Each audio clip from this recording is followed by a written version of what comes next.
Hello everyone, welcome back to Ask a Scientist Gaming, where we combine mediocre gameplay with expert science. We are streaming to you live from the National High Magnetic Field Laboratory Open House. And so it's an open event to the public that does a whole bunch of science demos, and they asked us to be live stream Ask a Scientist Gaming in person. And so, it's a pleasure to be here. I'm Ken Hansen, Associate Professor in the Department of Chemistry and Biochemistry at Florida State University. I do photochemistry/photophysics, which means I shine light on molecules and I want to do useful stuff with that light energy. And so it'll be solar cells or photochemical processes or bond breaking, bond making. But more importantly, joining me today is Dr. Thierry Dubroca. Terry, if you wouldn't mind introducing yourself. Hey, how are you, everyone? I hope everyone's having a good day. It's our open house today, so I'm jumping in between demos. Excited about this Twitch and video game round. I'm a magnetic resonance scientist, so I study molecules and materials using magnetic resonance. That means we use microwave, shine onto a sample inside a magnet, and from that we can get very specific, detailed information about atomic structures. And so my main job is to build the instrumentation at the lab. So it's a fantastic place here to do that. Absolutely. All right, equally important, what game are we starting with? So today we start with WipeOut. I think it came out in the mid-90s or so. Sounds about right. Yes. All right, let's do a screenshot for YouTube. Smile at the camera. Oh no, this went to the title screen. All right, we're going to wait for that to go back to the title screen.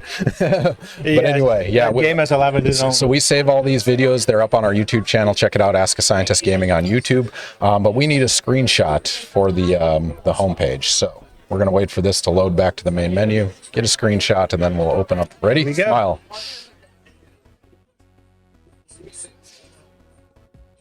And we're good. Now it's time to play. Go ahead. All right. So how long has it been since you played this game? About 20 years, believe 20 it or not. years. Yes. But this was near and dear to your heart. Oh yeah, that's the reason why I bought a PlayStation. Yeah. That was the game. Was this grad school? What was the timeline? I was an undergrad. I was just starting college. All right. Going. All right. It's loading the track. All right. I'll give you some time to settle in. Hamsterlicious said, thank you for joining the stream. Yeah, Hamsterlicious, always a pleasure to have you back. Turquoise Turtle. Hey, Needy, it's foul language. Oh, for you if you want to stop. Thank you. All right. Poopay. Oh, thank you, Needy. All right. So this one, presumably. Can't hear it. Give me a second.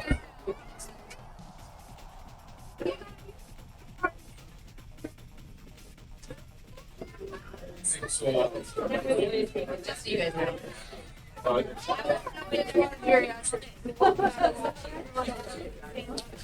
All right, so you haven't played this game for a while. Is it coming back immediately, or is this going to be a slow learning curve? I think it's going to be a slow learning curve. The game I've played most recently was Super Mario Kart because of nephews who need help passing the higher stage and most difficult stages. Yeah. But it's a bit similar in the fact that it's a race. This has the extra addition that it's very fluid in the sense of everything moves really fast. And as opposed to a kart, this is kind of more like a plane. And so when you turn left or right, the whole screen moves with it. Sorry, I'm going to change your volume a little bit. Yeah. And so it makes the game a lot harder, but once you get into it, it can be really fun. As something hit me. Yeah. Let's give you a little bit of time to settle in before questioning. Yeah. So this is fun. It gives you two different views, first person, close range, Yes. and then third person. That's right. So there's another vessel that's keep hitting me. So Hamsterlicious has played this. I remember being terrible at this game. Yes. Oh yeah, it takes some adjustments. Yeah. All right, Terry, you've settled in for about 2 minutes of gameplay. Yes. Now we're going to dive in if you're ready for doing both simultaneously. But one of the questions I like to start with my guest is 5-year-old Terry was not sitting around saying I was going to work at the MagLab and I was going to be phys/chemist. Like, what was your journey to get where you are now? I mean, starting from your first intrigue in science to your official decision to be a science major. What was your journey? Well, so I guess when I was 5, 6 years old, I kept asking my parents so many science question. I mean, I didn't know there were science questions. I'm like, why is the sky blue? And why is this tree really big and this tree really small? Why is this one has green leaves? Why that's one has brown leaves? And so my parents did not, they had no formal education. They were both dropout from high school. And so they got me some books for kids, which explain the basics of, science. And then eventually I grew out of that. They got me an encyclopedia, which I read like front page to the last page of the last volume. I mean, this is before internet, right? In the 80s. And so that was the only way to get information, and you don't always had someone to ask questions to. And you didn't have Google at the time. There was no Google. There was no Google. And so we did have computers. My dad was big into video games, so we had computers, but to play video games. There was no connection to the internet. So really it was all books and going to the library and looking into the right books. But when you're, 6 years old to about 12 years old, there's not a huge amount of books that explain in simple enough terms. So it was a lot of struggle, and I think that kept my curiosity going until when grew up in France. I should add this. And so in France we have, once you reach high school, you have to pick a kind of a major. And so I picked, of course, the science major. Yeah. And that kind of confirmed I was in the right place. This is what I wanted to kind of study.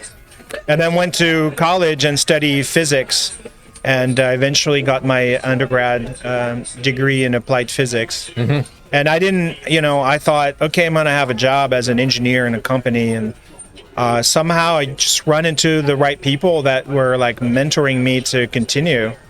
And then I ended up at the University of Florida, the frenemy of FSU. Yeah. And the mentor I had there, I went there as an exchange student, and I ran into a great mentor who convinced me that I should become a scientist and do a PhD. And so it's not a straight line, you kind of don't really know exactly what you're going to do when you're a kid. But definitely the science, the love for science was there. And that's one of the reasons I love asking that questions, because whether you're a sociologist, psychologist, archaeologist, it's the same thing. I didn't know until I found it, and I loved it. Yeah. And it's like a very winding path for pretty much everybody. Oh, so, yes. Thank you for recounting your journey. That's awesome. It's very similar to the rest of us. We transition through many disciplines to get to where we are today. All right, Huggy Beer is opening with a science question. Is the helium problem with shrinking MRIs? Is helium the problem with shrinking MRIs? Shrinking MRIs, as in the size of MRIs that are available? I think it's bigger magnets, but there is a helium problem. Do you want to talk about that? Yes, there's a helium shortage. I mean, it's just a finite amount that we have on Earth. So every time we use helium, eventually it turns into a gas and then it's lost into space. And so there's only so much that we can extract from the ground. So one of the ways to reduce the usage is to have smaller footprint instrument, better insulation.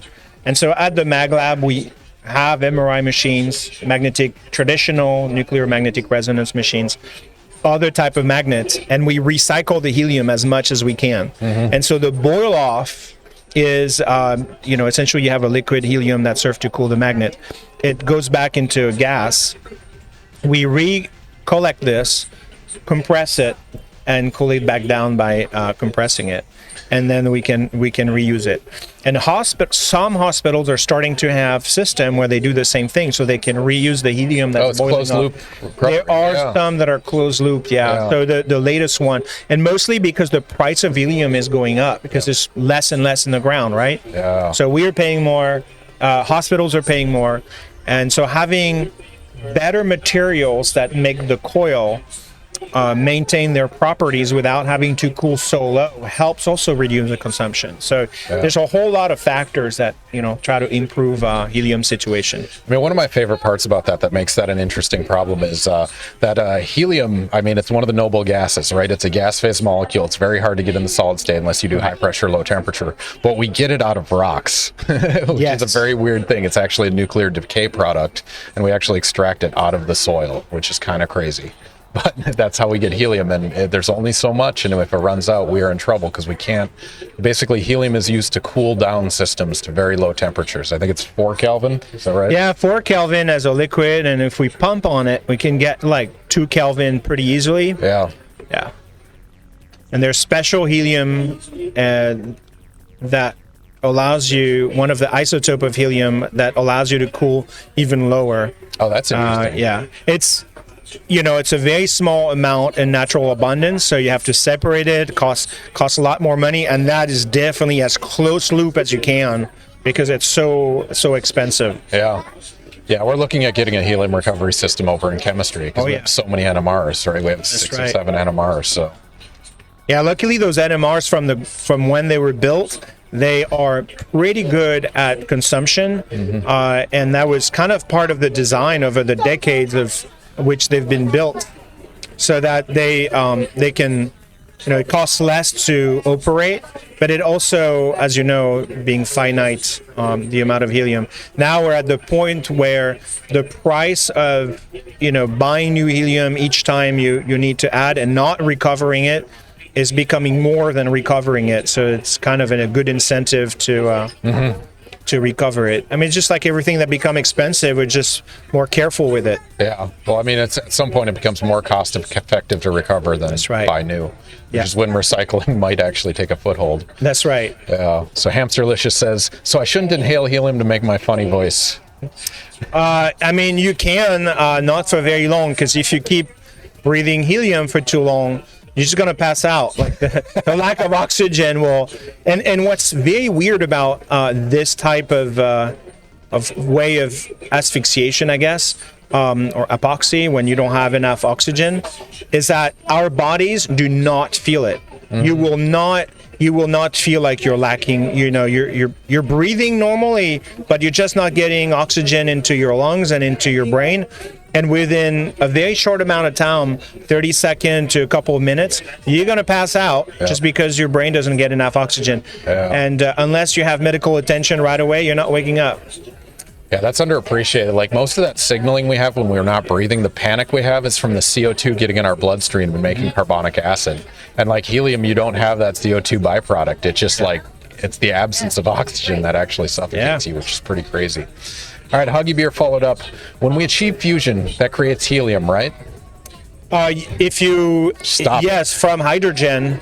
So I think the idea in between fusion and fission is that you use one to break down the atom and use the other to build them up, right? And so the idea would be you use both together. I mean, one would produce some unwanted byproduct, let's say from currently fission, and then you use that to get rid of the byproduct.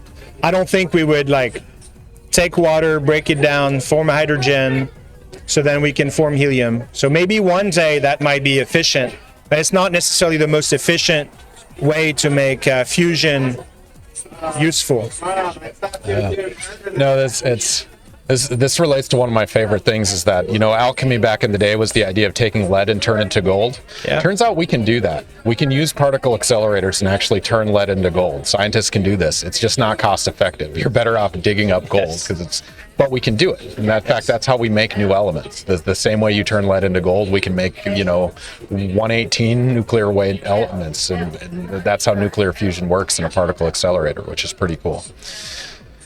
All right, is the game coming back to you? Yes, I'm in sixth position. I forgot the other planer trying to kick you out of the track. Yeah, are there weapons in this? I never played. There are no weapons, but they can push you, and you come to a stall. So you really have to avoid them. And sometimes they come from behind and they push you in the railings, or just even hitting you. The game will throttle just to accommodate for that. Oh. No, that's pretty fun. All right, Turquoise Turtle wants to know. Actually, we got a follow. Badzilla Tip, thank you for the follow. Thank you for joining us. If you have questions, throw them in chat. Our guest today is Thierry Dubroca. He's an expert at nuclear magnetic resonance. That's MRI, that's NMR, that's microwave technology, microwaves for doing measurements and also signaling. Really, really useful information. All right, Turquoise Turtle wants to know, is it bad to stick your toes in liquid nitrogen? If it's too long, I was this morning working the ice cream demo, and we were making ice cream with liquid nitrogen. That's fun. And we get that question a lot.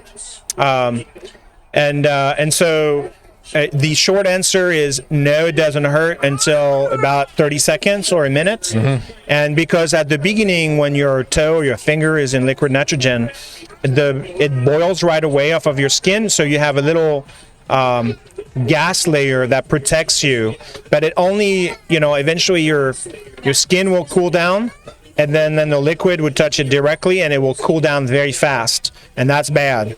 And the thing is that, again, like our body is not well equipped for, from a sensory point of view. If you go in like a really cold place, like up in the mountains of the Rocky Mountains, you can feel like it gets cold, like minus 20 Fahrenheit. Mm-hmm. And then all of a sudden it might be at night, minus 30, minus 40. Your body cannot tell the difference, right? And it's too late. You start to like having loss of feelings in the fingers and you don't feel anything.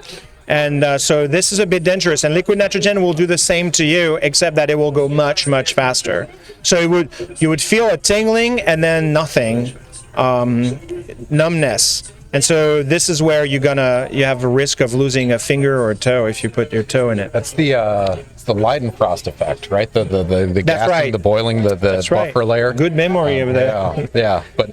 But they do use liquid nitrogen to burn off warts and things like That's that. right. By burn off, they mean freeze them. So Right. they do a deep tissue freeze and hopefully burn off the root of the warts. So that's maybe where your idea of sticking toes in liquid nitrogen is. But yeah, if you hold a toe in liquid nitrogen long enough, it'll freeze and you can literally smash it with a hammer. So don't do that. Yeah, and then if you freeze it and then it thaw, it doesn't mean that it's going to come back the way it was before. And that's one of the reasons is the water that we have in our cells. As you have experience, if you put water in a water bottle and put it in the freezer, it likely will explode because ice takes more space than liquid water. Yeah. And so the same thing happened with our cells. If you freeze a finger or toe, this could happen when get cold mountains in the wintertime. And so the water takes more space. Mm-hmm. And so then it can break the cells and it can break, your body structure.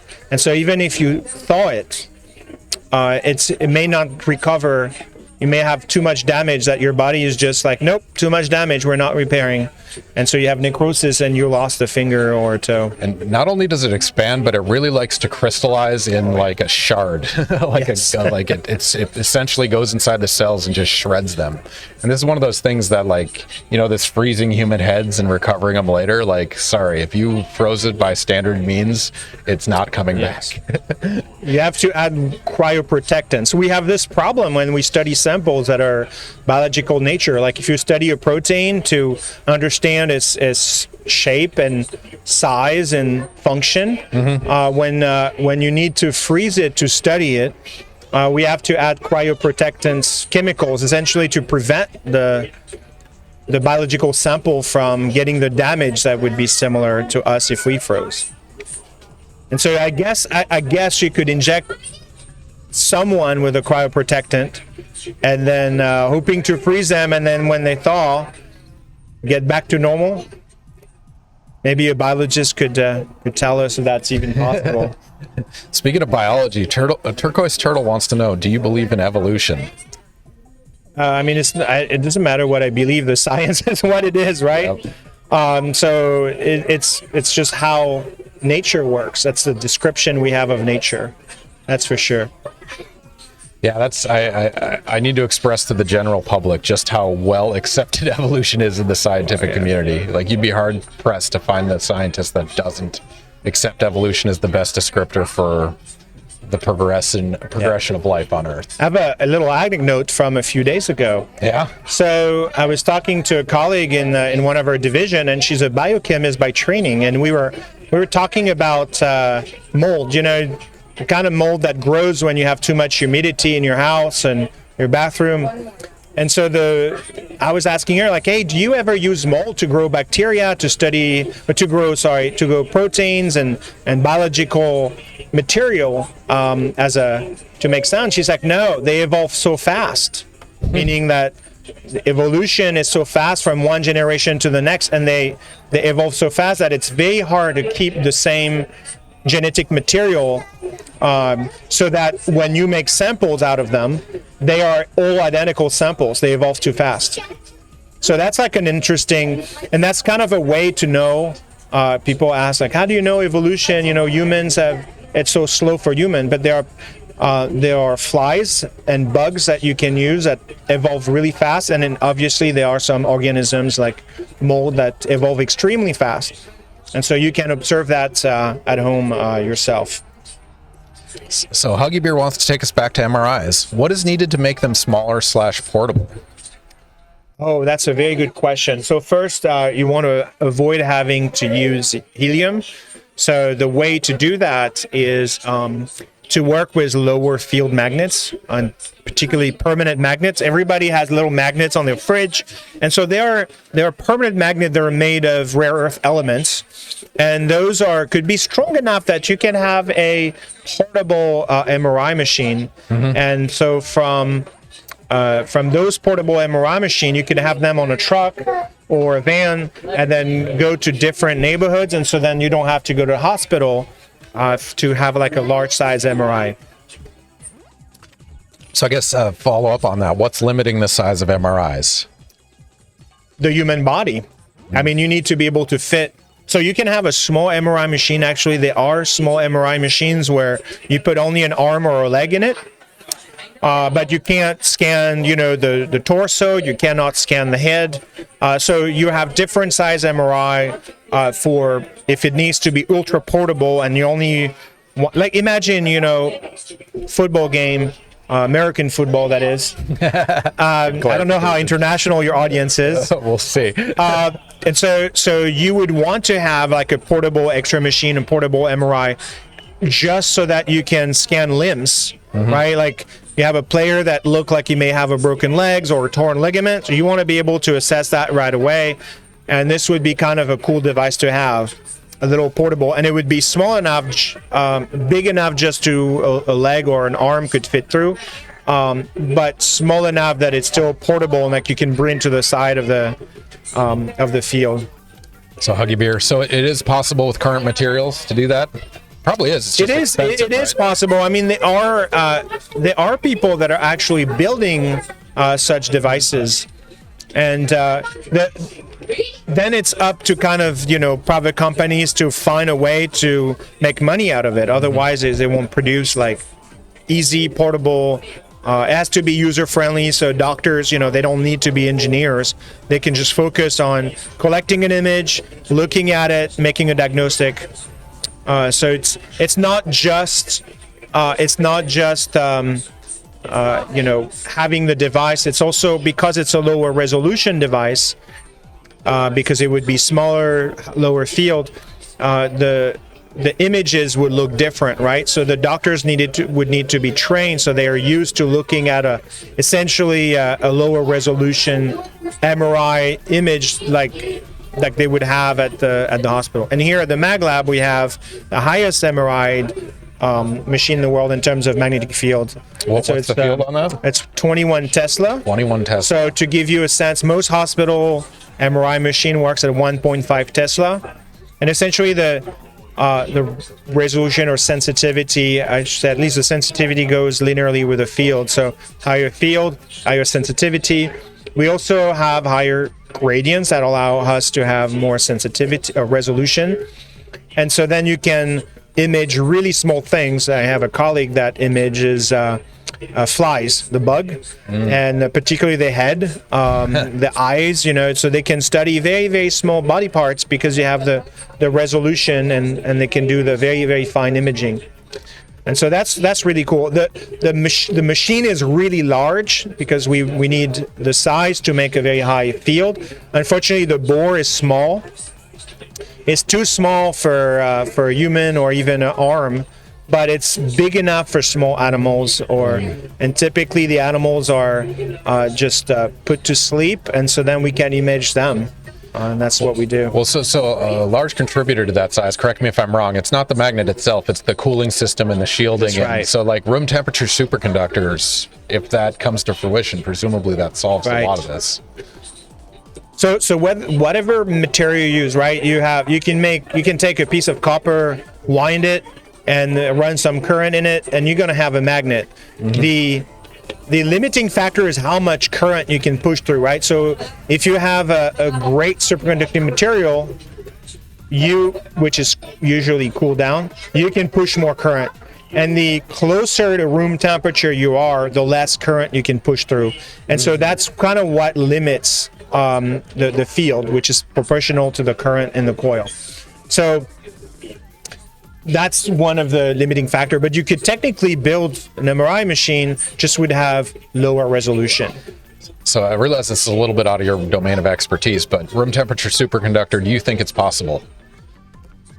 So it's not possible yet, but it will be possible. Yeah, I mean, it's theoretically possible, at the very least.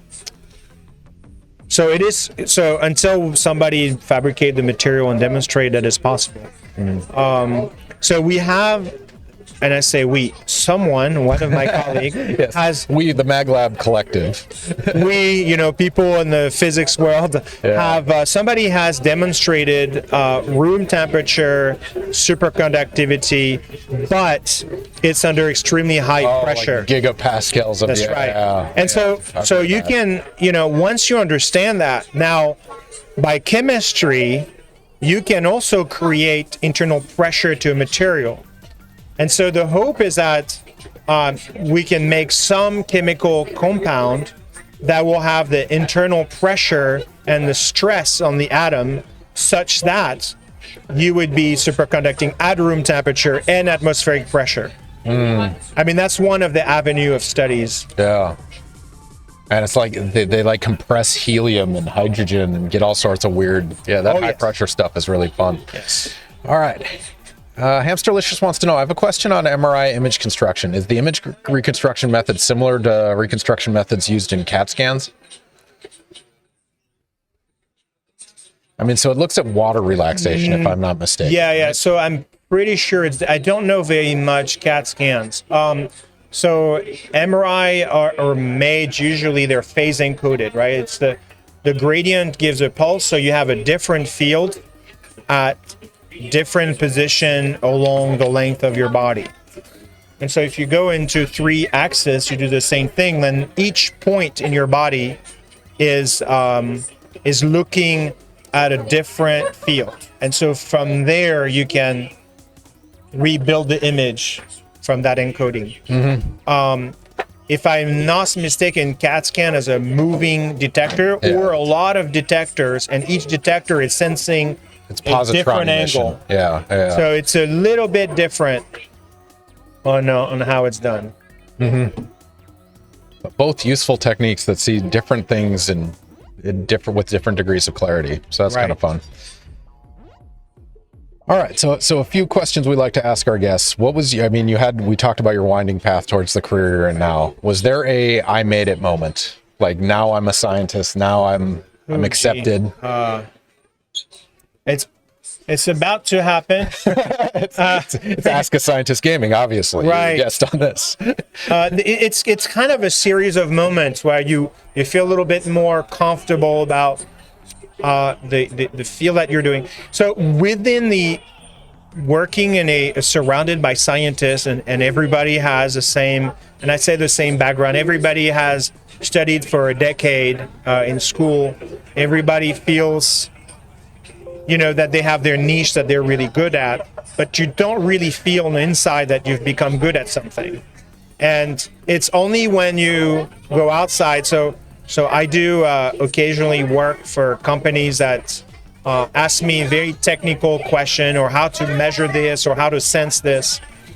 And it's not until I go and visit them and I talk to engineers and they ask a lot of questions that I like, I know all the answers to all these questions. So I can surely help these people. I can't necessarily do the engineering that they're doing, but I can answer all the fundamental questions. And this is when you realize, like, oh, wow, like, I have arrived in terms of I've accumulated enough knowledge, and I understand how all these bits work together that I can answer a lot of questions. And so these are the moments where you really step back and realize you know a lot more than you think you know. but it's still very little compared to the knowledge, like even the knowledge of humanity is really large. I mean, but you're talking about like being the foremost expert in a room kind of thing, like. Right. I know that the room changes and that transition happens a lot, because I tell my Gen Chem students, like, among your group of friends, you are probably the chemical expert, right? Even with that small knowledge, but that's right. As you progress in your career, you're surrounded by different audiences, and no, that's pretty fun. You go to Thanksgiving, right? Visit your family. I mean, nobody in my family, very few went beyond high school, right? So I get a lot of questions. One of the questions I got recently, a couple years ago, from my sister, she was like, "You got to leave the room." I'm like, "What do you leave the room?" She's like, "I'm about to turn on the microwave. You can't stay in the room when the microwave oven is opening." I was like, "What are you talking?" She's like, "I read this on the internet." And I said, No, it's okay as long as the door is closed. And and she's like, "Well, you can get hurt." And I was like, you would feel warm first, right? Essentially, the microwave oven would start to cook you. You would feel it. Yeah. And you would notice step back, your naturally body reaction. And so I had never realized, like, she'd been doing this for years, right? Leaving the room. She would start the microwave in the kitchen oven and then just leave the room. And I'm like, "No, you can stay in." I mean, the first generation of microwaves, that was probably a good idea. That's right. But the technology has come a long way since then. That's right. And the safety, like in the 50s when they discovered that you could use microwaves to heat up food and to actually make an oven.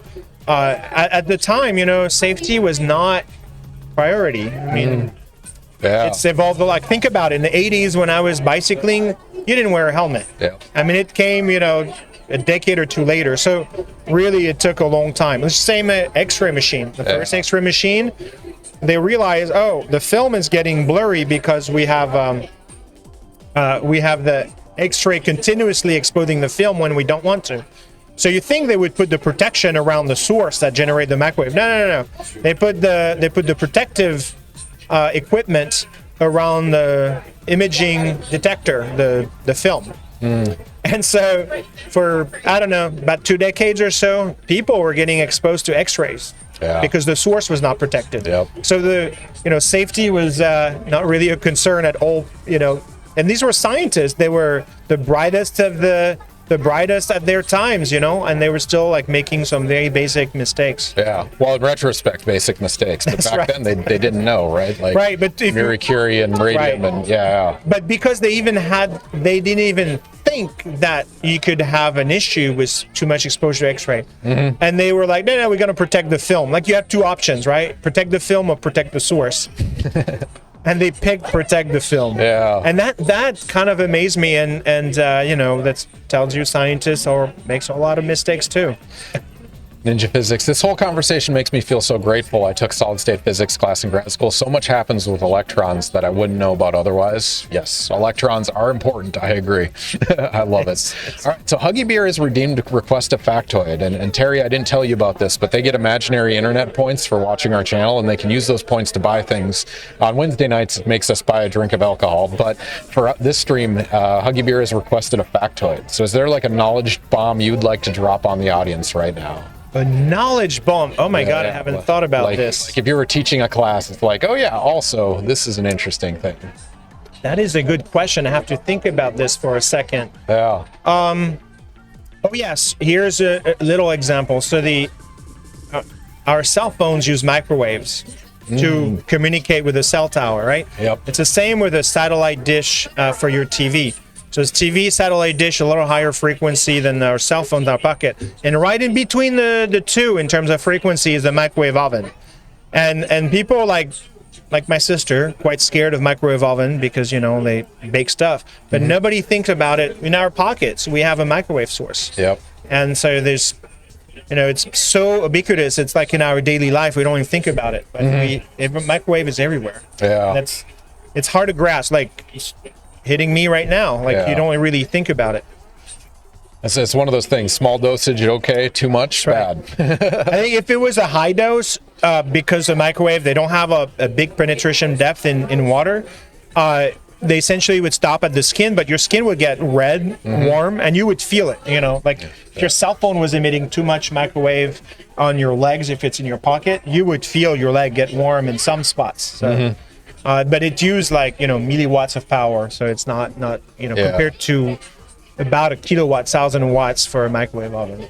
Yeah, that makes sense. Yeah. All right, we'll follow up on the history question. So we talked about the your I made it moment. What's the most memorable, impactful moment of your career? What was your either discovery or recognition or? So when I got hired to work here, my job had to build a certain apparatus, obviously based around magnets, and the device I had to observe a particular phenomenon. And nobody has ever observed that phenomenon at the field that I was observing. So there was the big question, right? Are the knowledge that we have up to a certain magnetic field carries over, and prediction said that it should work. And so there's this question: Is it gonna work? Live streaming, it's a pleasure. It's good to see you. Yeah, all right. We're loading the next game, and so the aha moment came when, after about 3 years or so,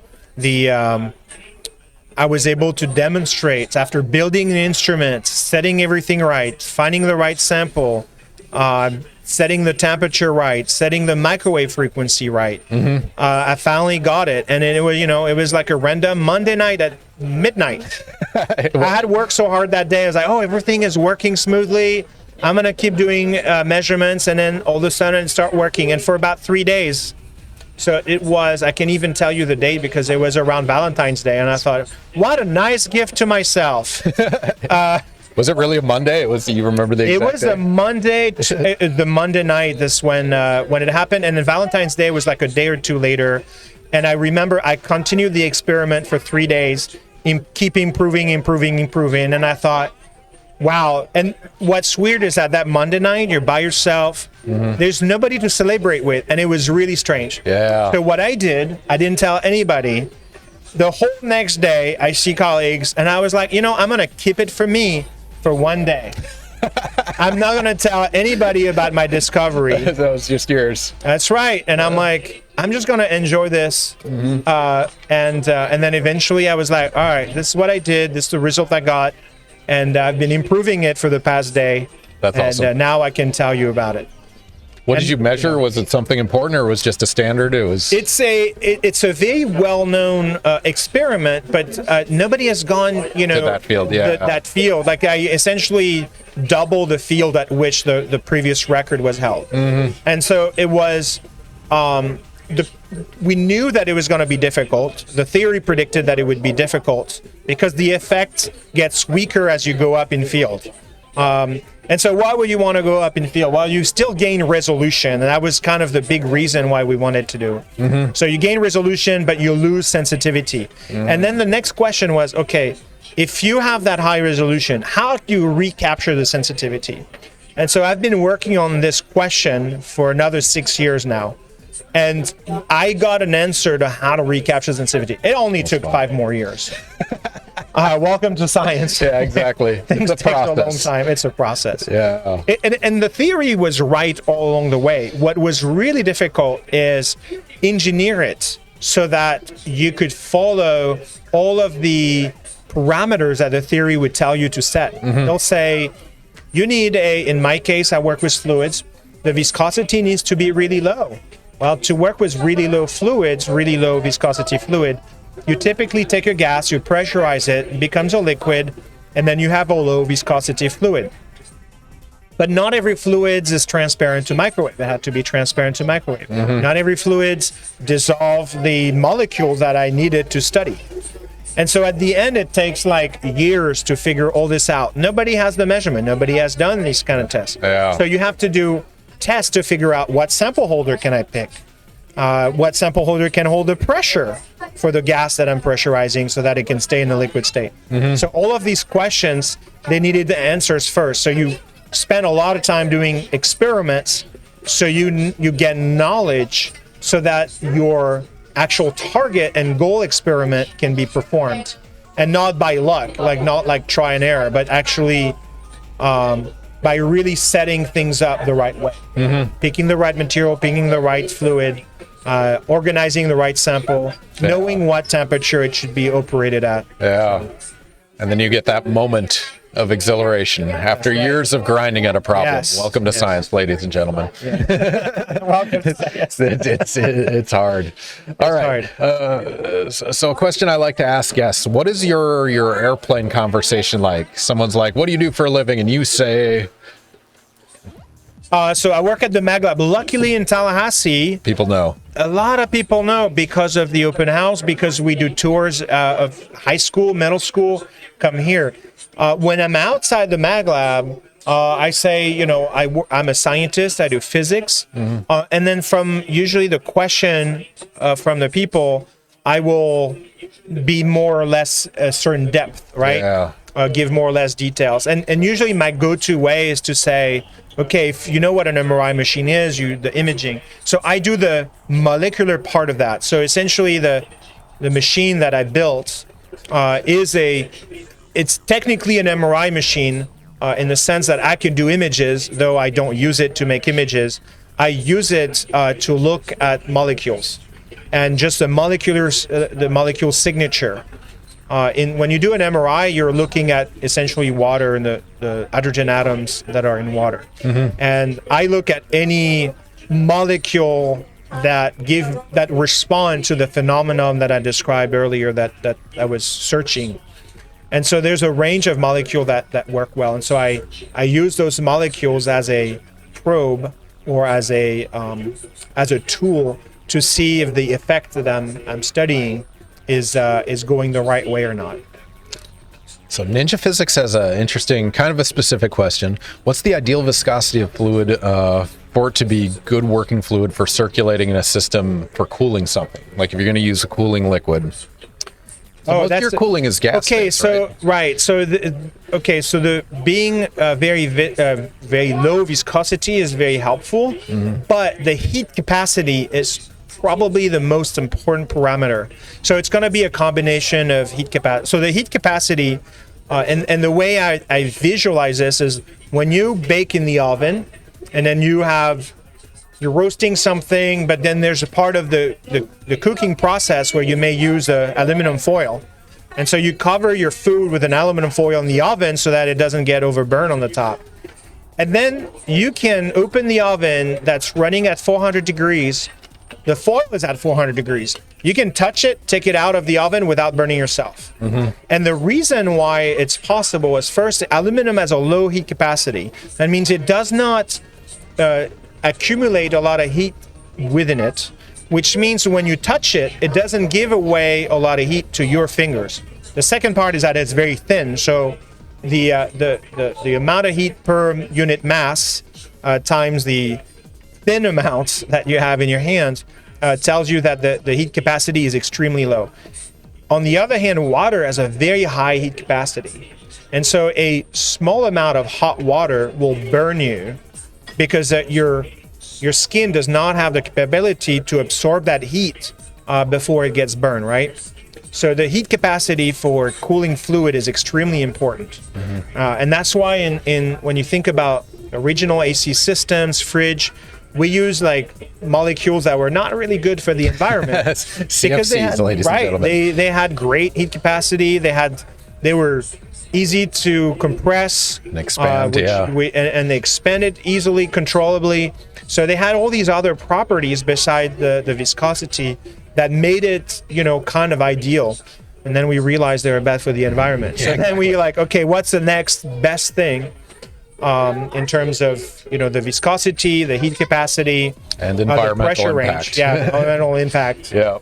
I mean, all of these things kind of, if you ask an engineer, can you build this? Can you build that? Oh, they'll be like, yeah. And they're like, can you make it safe? Oh, this is going to take a lot more effort. Can you make also money. safe for the environment? Ooh, that's even more effort. Yep. So it depends what you optimize And for. do right? cost effective. Yeah. Be cost effective. At the end, somebody's going to write a check to pay for the experiment or building a product. Yeah. So that comes in play. Yeah. So it makes it complicated to figure these things out. All right, so we're about halfway through the stream. Anyone just joining us, it's Ask a Scientist Gaming. We have mediocre gameplay, but expert science. We have a guest on every stream. We ask science questions of our guest today is Thierry Dubroca, who's an expert in MRI, NMR, nuclear magnetic resonance is what the foundation of those are. He's happy to answer questions about microwave technology. If you have questions, feel free to throw them in chat. Note, we are streaming live from the National High Magnetic Field Laboratory open house. Basically, they have an open public event where people can tour the facilities and do a bunch of exercises and demonstrations and watch us play video games while talking about science. So if you have questions, throw them in chat. Terry is happy to answer them. So Terry, we're halfway through. Do you want to keep playing this? Do you want to go to Mario? What do you want to do? Oh, let's switch. Like, I'm getting so much into this. So to eventually become good at this game, you have to know the track really well. And I'm like, I forgot how these tracks turn left or right. Yeah, no worries. We can transition over. Fun game. Yes. You ready for some? Yeah. Oh yes. Oh my God, this is interesting. So it's changed the remote, right? Yep. Original NES. This is Super Mario Brothers. It should be that one. Press start. Yep. There we go. And I gave you infinite life, so no worries. Oh wow, I got the cheat sheet. You got cheat codes. Game purists, avert your eyes. We are cheating. We're not doing the 3-life Mario game. Let's press start again. And one more time. One All player. Right, start. There you go. Mario. So I'm a big fan of speedrunning video games. Do you know what the world record speedrun in the original Mario Brothers is? No. What time do you guess the fastest someone's beaten this game? Oh, because that's right. They're like secret passages. Yep. And all sorts of tricks. A few minutes? It is 4 minutes and 54 seconds. Wow. And so they are the best speedrunner in this game is 2 frames off a computer perfect run is how good they've gotten at this game. It's kind of fun. Hey, it's coming back. Oh yeah. So I used to speedrun this. I was 176th in the world 3 years ago, and now I'm 500 something. Oh wow. So that many people are still playing this 35-year-old game, which is kind of crazy. All right. Some questions we like to ask. Let's do biggest mistake or accident you've seen in lab. Well, there was one I participated in, so I feel bad for it. It was your fault? So yes and no. Me and my colleague, we guess it's both our faults. Yeah. So we were working with these pressurized gas and that we turn into fluid, and we were not too sure about the properties of. We were working with CO2, and CO2 has a. We didn't really know at the time. It's very absorbing to microwave, and so we thought we had it under control, and so we were like, okay, let's irradiate the CO2 liquid with microwave, and then we go slow. And so the first day we went slow, and what happened is the next day. We're like, okay, let's pick up where we stopped, but we didn't stop at the low microwave value. We had stopped at a high microwave power, and so we ended up irradiating way too much microwave power into pressurized CO2. And what ended up happening is the sample tube blew up, and it blew up inside the magnets, and and so we heard a noise, and I'm like, this is not good. Take the sample out. The sample had disappeared. Yeah. Okay. And by disappeared is that the sample holder was made of sapphire. And sapphire was a single crystal. Yeah. The tube is about the size of my pinky, so not physically large, and it had turned into a very, very fine powder. So there was a white powder everywhere inside the probe. Obliterated. Right. The probe was made of a quartz tube, which was completely gone. And then it broke in so many, very fine pieces. It's the same thing. And then the actual, we have a detector, which is like kind of a metal coil. And that metal coil had completely like bent out of shape, and so it could not be repaired. Oops.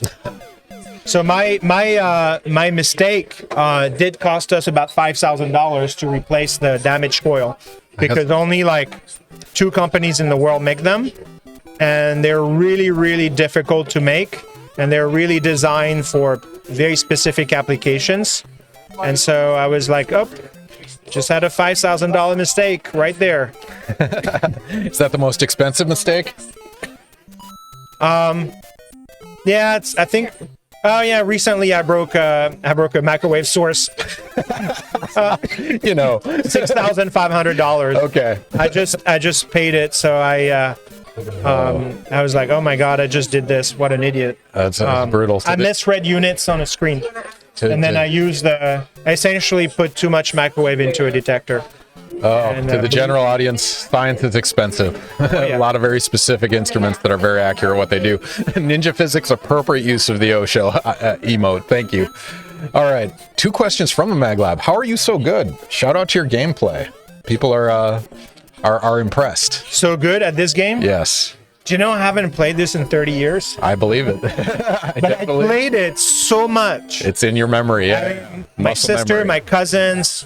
My dad was not a big fan of that game. He had his own game that he liked, that he was really good at. Yeah. But yeah, pretty much the summer, like I have a big family. Oops. Well, not so good anymore. So we have a big family. And so at the end, we would have competition during the summer when my cousin would come and visit. So on a nice sunny day, we'd go play ping pong outside. And then when it rained, we'd play, the video games. Yeah.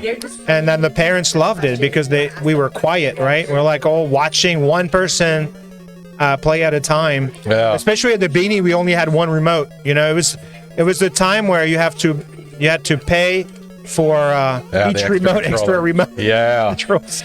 And the parents are like, no, you already have one. I'm like, no, we want to play with the neighbor. We'll play with my brother. Oh, here we go. Bowser. Here we go. That was easy. I remember that one. Well done. That's awesome. The follow-up on that was, what is it like streaming on Twitch? This is your first time on Twitch. That's right. Correct? It's my first time on Twitch. It's kind of interesting. Like it's much harder than I imagined to talk about something that has nothing to do with video game that I'm playing. It's very easy in general to talk about something you're actually doing right in front of you. Yeah. Oh, I'm making this measurement. I'm doing this kind of study, but like actually talking about something very different from. Yeah, it is a multitask. It's not easy. Oh, someone from chat said you're great. Thank you, MagLab people. So, it's a pleasure to have you. One little thing interesting about video gaming, and I was born and raised in France, where the language is not English, and so we like Mario, we could not understand what the princess would say. We were just, I don't know. And then we played Zelda, The Legend of Zelda. Oh, you had to. We had no clue what there was like all these limericks, I guess that's what they're called. Yeah. To find answers, and so you can make the quest happen. Yep. And it was so hard. There was like so many trial and error. And then someone you knew understood a little bit of English that might say, hey, I read this in this magazine, and this is how you solve this riddle. And so that was kind of an added difficulty. Oof. Nice. I don't know how I did this. Hamsterlicious, thank you for the bits. We always appreciate the support and celebrate our victories of our guests. That's awesome. Do you miss it? Do you miss the Mario gameplay? This makes me miss it. I forgot. Do I push 2? Yeah. Yep, it's timing. Yep. All right, so one of our favorite questions we like to ask on the stream. If you had unlimited budget and no moral qualms, what experiment would you do? We're talking Manhattan Project money, blank check. What do you want to... I mean, all the very expensive experiments are ongoing, right? ITER with the fusion. Yeah. We're building telescopes and launching them into space. Yeah. We have the NASA space program. It's hard to tell. I'm thinking about physicists, right? Yeah. It's like what question do you want to answer that you don't have the money to do it? So I think, medicine is where, we do spend a lot of money researching medicine. One of the hard thing is that to customize, there's all these drugs that exist, and it's a lot of try and error. Like, we know they solve a problem, but it doesn't work the same way for every person. And some people have a certain variation of illness, others have a different variation. So the drugs don't work the same, right? Yep. And so having a way to link your genetic footprint, your genetic it's hard to play and talk at the It's same like time. Personalized medicine is what Personalized medicine. Yeah. I know this is where we want to go, but it's hard. we're nowhere near this. Yeah. And so the experiments would be, nobody would like this, but collect every single All the person data. DNA in the world, have like these huge database, so that we have a sense of the genetic of each person. Yep. And so that we could tailor the set of drugs. That was That's cozy. But machine learning as applied to that data set would just that'd be amazing. Right. There are people that are working on this problem, but it's such a difficult problem. There are multiple avenues, and I think until, in general, that's how science works, right? We all compete for the same bucket of money, and so the best ideas gets a little bit more money than the other, but we can't dismiss the ideas that look less likely just because they're harder. They might be the right idea. Yeah. And so I think at the end, that's kind of the situation that we have. We could fund more ideas. Yeah. And we know in our current environment, we have more good ideas than we have money to fund them. Yeah, and there's a lot of risk reward math that goes into it, right? Like, yeah, it's unfortunate we play it safe more often than not in modern funding agencies. Yes. Rather than go for high risk. But then you have programs like DARPA and RPE and stuff like that. So, it is a balance for sure. Oh, I missed the mushroom. And ninja physics, life. that would be a pretty useful data set. Yes, all the genetics of every person on Earth, the things you could learn is profound, but also slightly terrifying, because what happens when health insurance have a copy of that? Yeah, that is a huge worry.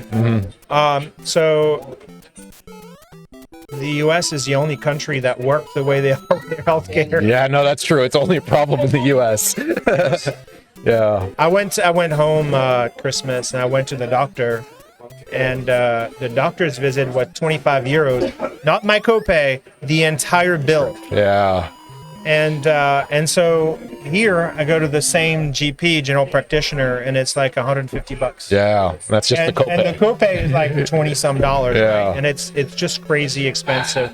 And in France, the mindset about how to use the data that's produced from, say, your genetic information cannot be used against you.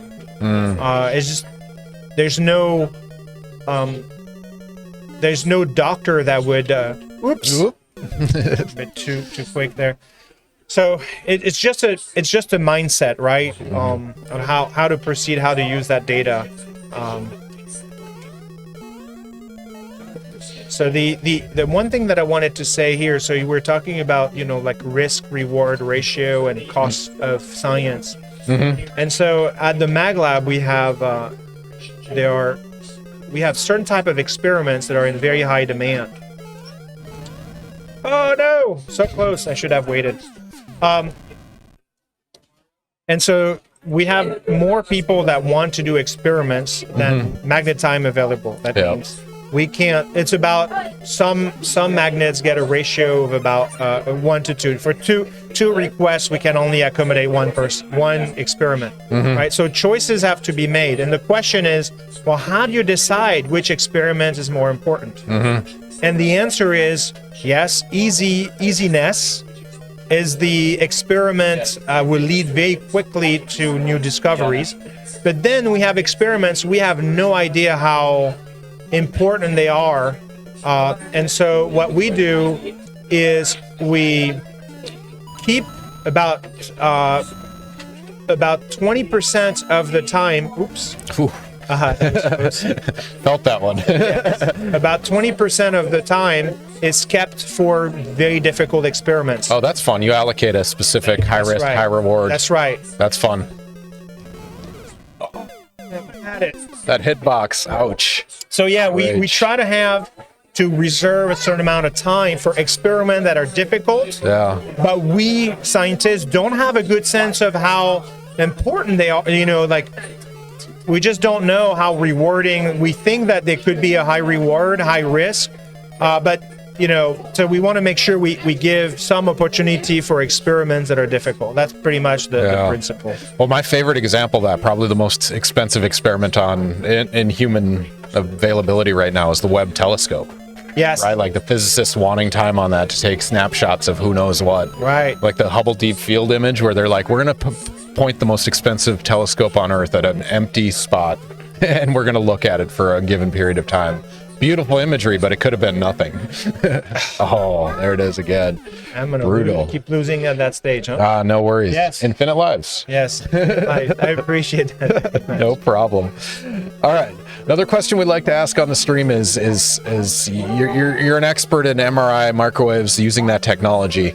Is there a movie or TV show that got your expertise right and wrong? Like, which one have you seen where it was like, holy crap, they actually did their homework, and which one was it like, this is embarrassing? So in general, I would say, you see forensic kind of police CSI, show, CSI kind of show. Yep. And when I look at the images, it's the right instrument. They'll have like an MRI machine, or they'll have like a super fancy microscope. Yeah. And I'm like, oh, this is cool. They have the right stuff. And then it's like a mass spec or But then, something. but then they open the door, they put the sample in, and like they push a button, boom, they have all the right information on the screen. And I'm like, I've used the exact same instrument. It takes 20 minutes to warm up. Yeah. It takes 20 minutes to vacuum and just get the sample in. Yep. And then another 20 minutes to get the first image. And I'm like, yeah, the movie or the TV show would be really boring.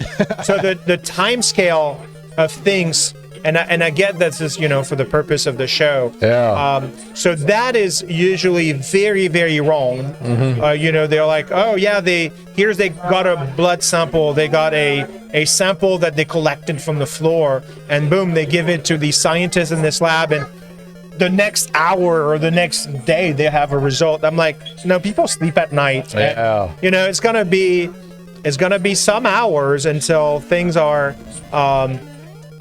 actually what they're supposed to be, in terms of time scale. Oh, this is it, Terry. This is it. I can feel it. Oh! That's fun. Still got this. Okay.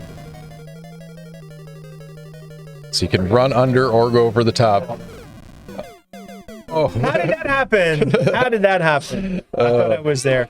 I wanted to go under. I'm like, I'm little, I'm going to go under. People sleep at night. Yes. People sleep at night. Exactly.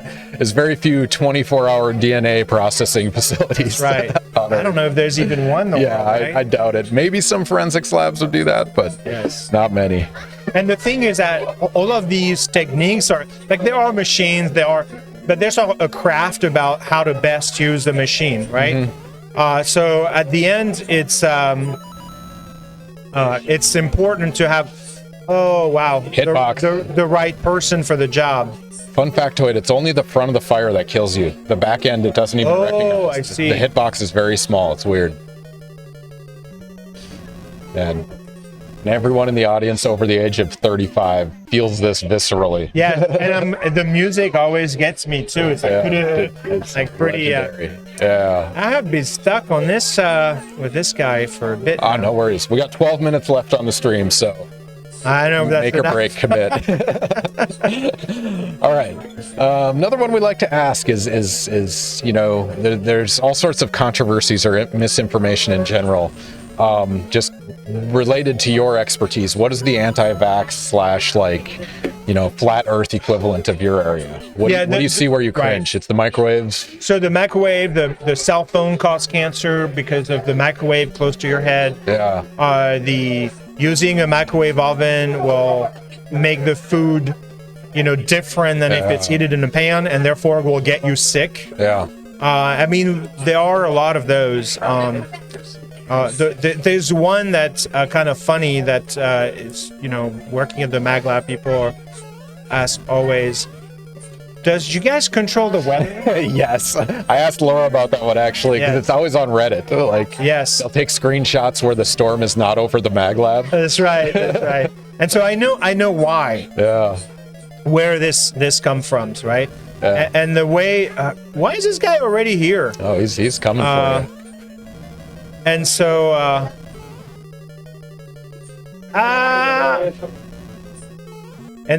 what happened is that there was a. There it is, ladies and gentlemen. Back some 20-some years ago at the MagLab. You earned it. There was, we had posters and people would do tours. Mm-hmm. And then one day on April Fool's, somebody took one of the posters. One of the scientists took one of the posters and made the exact same poster, but changed the all the words. Everything looked the same color, same size. Yeah. And so nobody noticed for a long time. And so tours happened. Kids read the poster, and the poster was about the MagLab can affect the weather. Yeah. That stayed up for how long? And that stayed for, I heard months. I don't know how, but long enough that it created the story. Yeah. So the answer is the MagLab does not affect the weather. The fields are not big enough to matter outside very close proximity to the magnets. But the power impact of the MagLab is non-trivial on Tallahassee area. That's right. If I'm correct, you guys have to notify when certain experiments are going to happen. That's right. It Yeah, drains there's a control room that communicate with the facility at the lab that produce or that manage the. I forgot these guys. Yeah, Hammer Bros. They throw yes. And so the control room communicates so that we don't create an overload on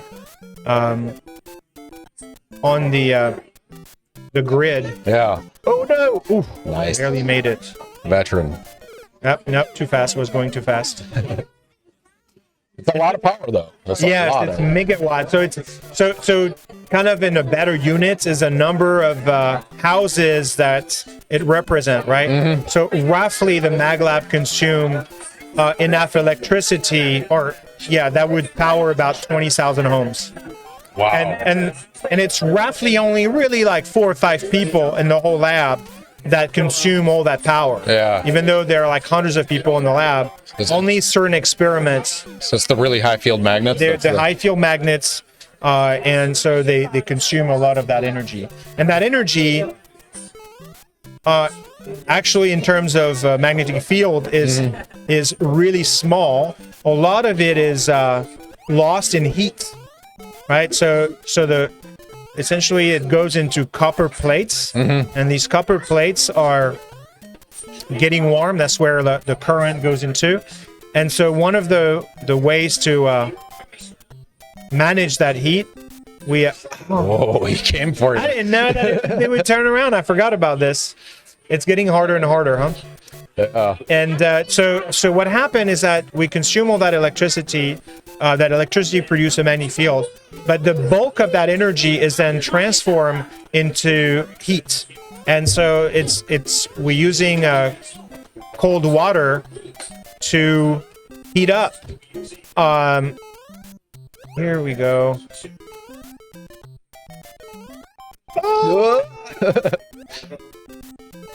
And so that hot water is then cooled down outside the lab. And so then we have these huge cooling tower. And so it's kind of like, I feel a little silly about it, but we are like, most of the energy is essentially that we consume is converted into heat. Yeah. Some of the heat is used to heat in the wintertime other that's buildings. Fun. It's recovered. That's awesome. It's recovered. But, we don't recover as much as, we don't recover 100%, unfortunately. Yeah. It's got better over time, but it's a huge amount of electricity that we're consuming. Yeah. And it's hard to grasp. When you run an experiment, on those kind of machine, you run your experiments, you don't think about the cost or how much energy you're using. You're really focused. You only have so many hours of usage and magnet time given. And so you have visitors from around the world that come and use the machine with you. So it makes the whole process. Oh, this one went quick, huh? 3-2 is... so yeah, we think about all this. One time I did think about it. I'm like, oh, I'm going to do a trial, like something that I really don't know if it's going to work. Yeah. And I, use 2 hours of magnet time, and all of a sudden it's like a few $1,000s of just electricity just to test a little idea. That's crazy. And I was like, all right, I don't want to spend more time. I don't see the bill, right? Yeah. But it's still in the back of your mind in terms of you want to make sure you're, making good sound decisions. Yeah, cost effective. Yeah, you get the question. That's the game. yeah. He's doing a little of both. Laura stopped by to say hi. So It is hard. I don't know how. Oh yeah, how the actual streamers do it. It's amazing. Yeah. All right, we have about 5 minutes left, ladies and gentlemen. Our guest today is Thierry Dubroca. He has 5 minutes to answer questions. Polyzoid, thank you for following us. It's a pleasure to have you. Mediocre Gameplay Expert Science. Today we're streaming live from the National High Magnetic Field Laboratory. If you have questions about microwaves or MRIs, NMR type experiments, Terry is happy to answer them over the next 5 seconds. So, yeah, while he plays Mario for the first time in 35 years. So, maybe 30 years, right? About 30, yeah. Seems like a reasonable timeline.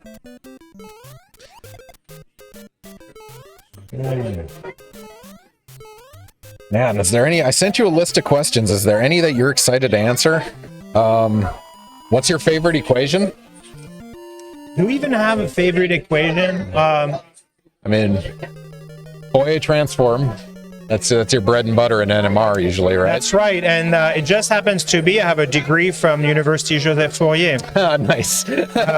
Full circle. So when I went to school in Grenoble in France, and that's like a lot of the physics, all mathematics was discovered, back in the 1800 and early 1900. Oh no, I'm not gonna make it. And we had amphitheater named after this person or that person. In Paris, there's a university, Marie Curie. So there's all these names, right? And for us, there's also names in the streets of like certain streets are named after these people. Oh, that's fun. And so at the end, they're familiar. You don't really realize how big of a deal they are until you travel outside of France and you're like, oh yeah, I have a degree from that school and this is what these people did back then. Le Châtelet matters. Laplace. And so you have mainstays. It only dawned on me later on. I'm like, oh, what did this person actually discovered? Their name was in the amphitheater room where we had most of our classes.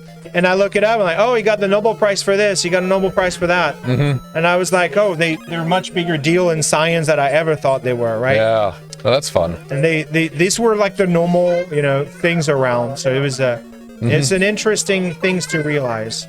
All right. So speaking of the sciences, last 3 minutes of the stream, if you could start over again and pick an alternative science, it could be psychology, physiology, archaeology, exercise science, whatever. What would you do? So I think I would not pick technically a science. I would pick math. Oh, interesting. I debated pursuing. I was much better in math than I was in physics.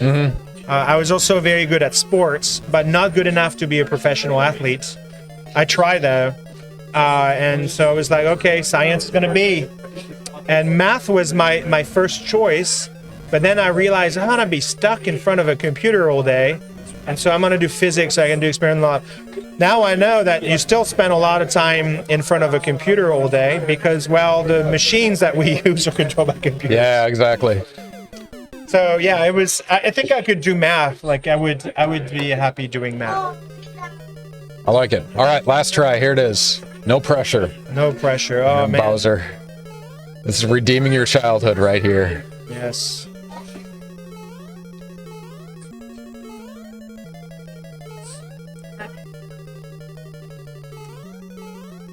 No. Oh. Thank you. All right. It's time, day in ladies the and gentlemen. office. Yeah, exactly. No, this is our job. We do this for a living.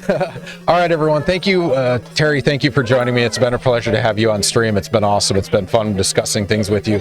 Yeah, you have any parting words for the audience? Well, thanks a lot for the invitation. It was fun. My thumb hurts. Like I didn't realize how much tense you are, holding the remote. Yeah. So it's a process. And you're unpracticed. Yeah, come visit the lab. If not for the annual open house, we have the third Wednesday of the month, if I'm not mistaken. It's on our website. We do have open visit at noon. We have also school. If you want to come and visit with your classroom, come and ask us, contact us through the website, and we'll accommodate you. We received, before the pandemic, 13,000 visitors a year. Wow. Just from high school and middle Just for- school kids visiting. For outreach. That's amazing. A lot of visitors, yes. No, that's Visit great. us. No, that's awesome. Thank you very much. Take Terry's advice. And again, thank you for joining me. For those of you that keep track of the stream, we are streaming all day today from the National High Magnetic Field Laboratory between 10 and 3. We're going to take a 15-minute break. When we come back, our guest will be Dr. Faith Scott, who also is an expert in microwave magnets, magic angle spinning, doing NMR spectroscopy type measurements. And so, yeah, we'll be back in 15 minutes. So stick around and, yeah, enjoy your break. We'll see you in 15.